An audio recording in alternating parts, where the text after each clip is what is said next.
আসসালামু আলাইকুম। আমি আজকের লাইভটা করছি অ্যাকচুয়ালি বিডিআর কার্নেজ নিয়ে। আমার অ্যাকচুয়ালি বিডিআর কার্নেজ নিয়ে অনেকগুলো সিরিজ করার কথা ছিল, কিন্তু ব্যস্ততার জন্য এখনো করে উঠতে পারছি না। বাট আজকে আমি যেটা দেখলাম যে বিডিআর এর যারা অফিসারদের ভিকটিম ফ্যামিলিরা আছে, তারা একটি প্রেস কনফারেন্স করেছে। প্রেস কনফারেন্সে আমি সবার কথাবার্তা শুনেছি। অ্যাকচুয়ালি এই যে 250-র মতো বিডিআর এর সৈনিক যারা জামিনে মুক্ত হয়েছে, জিনিসটা আমি মেনে নিয়েছি। কি কারণে? কারণ তাদের 10 বছরের মতো সাজা হয়েছে, 10 বছর শেষ হয়ে গেছে। অতএব সেকেন্ড আরেকটা বিস্ফোরক চার্জের মামলায় তারা অন্তরীণ ছিল। হ্যাঁ, তারা এখন জামিনে মুক্ত হতে পারে। বাট এটা নিয়ে যে মিডিয়ার যে মাতামাতিটা দেখছি, এটা অ্যাকচুয়ালি খুব আমাদের কাছে যারা আমরা ভিকটিম, সেনাবাহিনী হচ্ছে ভিকটিম এবং সেনাবাহিনীর ফ্যামিলিরা হচ্ছে ভিকটিম, যে মাতামাতি হচ্ছে এটা রীতিমতো পীড়াদায়ক। এবং আমাদের থেকে পীড়াটা বেশি হচ্ছে যারা ওখানে ভিকটিম ফ্যামিলি। আমি আমার ওয়ালে অনেকগুলো ভিডিও শেয়ার করেছি তাদের ইন্টারভিউতে। সেই ভিডিওগুলো যদি আপনি দেখেন এবং এইগুলো দেখে এবং আমাদের অফিসারদের বাচ্চাদের কথাবার্তা, তার ভাবিদের কথাবার্তা শুনে অ্যাকচুয়ালি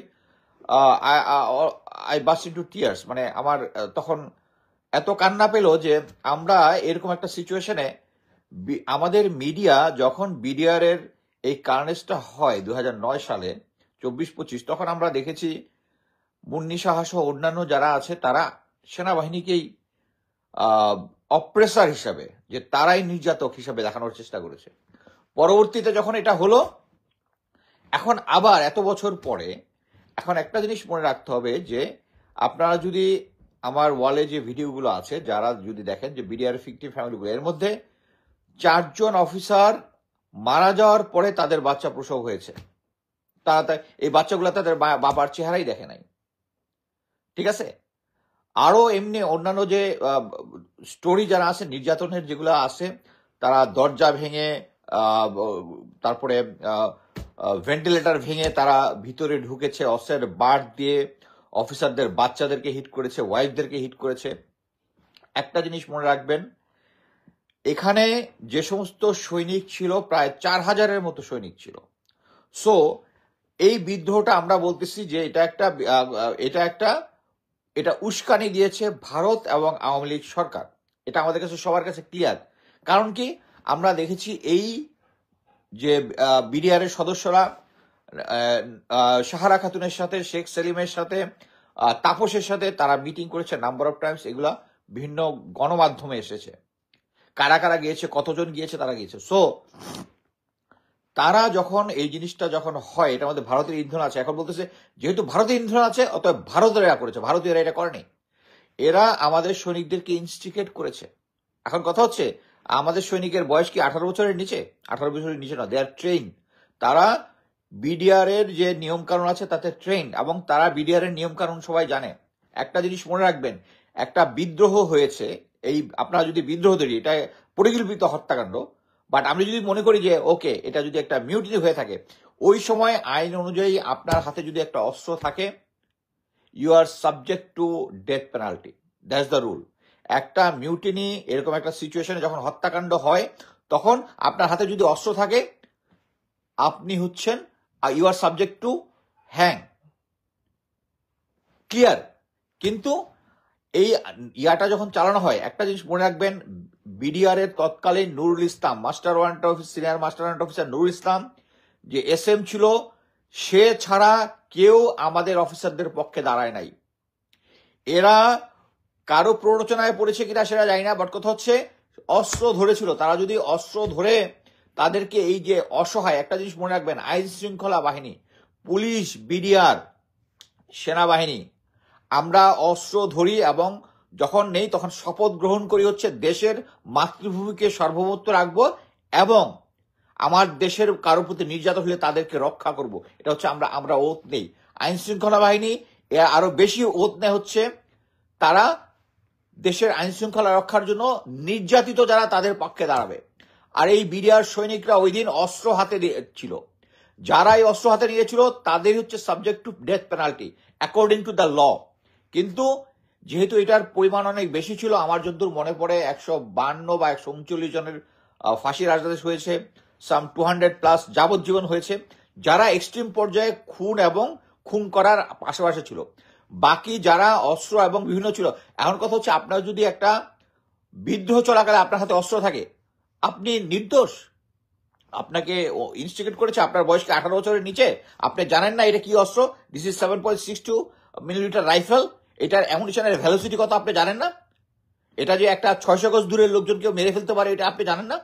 সেই অস্ত্রটা নিয়ে আপনি গিয়েছেন, অফিসারদের বাসায় গিয়েছেন, অফিসারদের বাসায় বাঁট দিয়ে অফিসারদের ফ্যামিলিকে ইয়া করেছেন, তাদেরকে বন্দি করে রেখেছেন, তাদের উপর নির্যাতন করেছেন।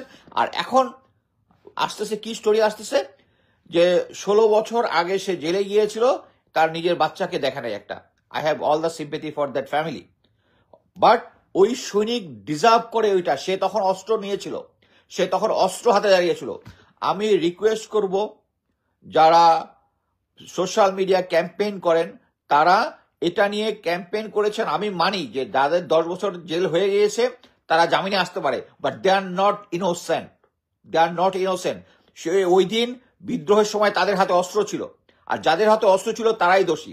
এবং তাদের ইভেন যদি 50 জন লোক দাঁড়াইতো তাহলে ওই বিদ্রোহ হতো না। তাদের আইন শৃঙ্খলা বাহিনীর সদস্য হিসেবে তাদের ওয়ারেন্ট অফিসার নুরুল ইসলাম যখন এটার পক্ষে দাঁড়িয়েছিল, তখন তাকে সাপোর্ট দেওয়া উচিত ছিল। তারা এটা দেয় নাই, তারা অস্ত্র হাতে নিয়েছে, এই জন্যই তাদের 10 বছর জেল হয়েছে। সো প্লিজ আপনারা এরকম মিডিয়াতে, আমি মিডিয়ায় যারা আছেন তাদেরকে অনুরোধ করব, এটা আমাদের ওই ফ্যামিলি, ভিকটিম ফ্যামিলি যারা আছে এবং আমাদেরকে হার্ট করে, তারা বেরিয়ে এসছে, তাদের জামিনে মুক্ত হয়েছে, তারা নির্দোষ না। তারা অলরেডি 10 বছর সাজা ভোগ করেছে, তার বেশি হয়ে গেছে, এবং পরবর্তী একটা বিস্ফোরক মামলার জন্য বিচারাধীন আছে। সো নো ওয়ে, আমাদের মিডিয়াকে আমি অনুরোধ করব, আপনারা এই ভিকটিম ফ্যামিলি যারা আছে তাদেরকে কষ্ট দিবেন না, এই জিনিসটা প্রচার করে যে এই মিডিয়ার সদস্যরা ইনোসেন্ট ছিল। যারা ইনোসেন্ট ছিল তাদেরকে আগেই ছেড়ে দেওয়া হয়েছে। একটা জিনিস মনে রাখবেন, মানে এটাতে মানে যতজন আপনি বিচারের লিস্ট দেখেন, অলরেডি 271 জনের মতো তখন বিচারের কালীন সময় ছেড়ে দেওয়া হয়েছে। যাদেরকে যাদেরকে ছেড়ে দেওয়া হয়েছে তাদের হাতে অস্ত্র ছিল। আমি ওই যখন আদালত চলতো তখন আমি ওখানে মাঝে মাঝে যেতাম, ওখানে ব্রিফ নিতাম, আপডেট জানতাম। সো ইভেন যারা 271 জনের মতো, আমার সংখ্যাটা ভুল হইতে পারে, যাদেরকে ছেড়ে দিচ্ছে তারাও অস্ত্র হাতে ছিঁড়েছিল, কিন্তু তাদেরকে ক্ষমা করে দেওয়া হয়েছে যেহেতু সংখ্যাটা অনেক বেশি। বাট এই যে যারা জেলে গেছে তারা দোষী এবং দোষী সাজাপ্রাপ্ত হয়েছে, তাদেরকে ইনোসেন্ট ভিকটিম সাজানোর কোনো ইয়া নাই। বাংলাদেশের মিডিয়া যারা আছে আপনাদেরকে অনুরোধ করছি, আপনারা ঠিকমতো 25শে ফেব্রুয়ারিতে আপনাদের রোলের জন্য ভিতরে হত্যাযজ্ঞটা হয়েছে। আপনারা যখন পোর্ট্রেট করেছেন সেনাবাহিনীর অফিসাররা দুর্নীতি করতে, এই জন্য পরবর্তীতে এটা ভুল প্রমাণিত হয়েছে। আপনারা বারবার ভুল করতেছেন। আমাদের মিডিয়াকে আমি অনুরোধ করবো, আপনারা দয়া করে এই তাদেরকে ভিকটিম সাজানোর চেষ্টা করবেন না, এবং যারা বিডিআর এর যে ক্ষতিগ্রস্ত যে সমস্ত ফ্যামিলি আছে তাদেরকে আপনারা কষ্ট দেবেন না। ধন্যবাদ।